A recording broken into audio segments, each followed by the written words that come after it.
السلام علیکم ورحمۃ اللہ وبرکاتہ۔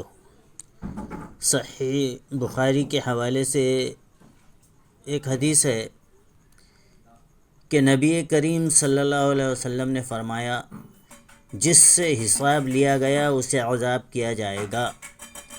حضرت عائشہ رضی اللہ عنہا فرماتی ہیں کہ یہ سن کر میں نے کہا کہ کیا اللہ نے یہ نہیں فرمایا کہ عن قریب اس سے آسان حساب لیا جائے گا؟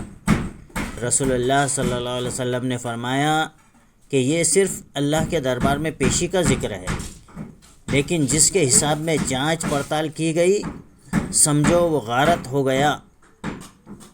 صحیح بخاری حدیث نمبر 103۔ دعا کیجئے کہ اللہم حاسبنی حسابا یسیرا، اے اللہ میرا حساب آسان فرمانا۔ آمین یا رب العالمین۔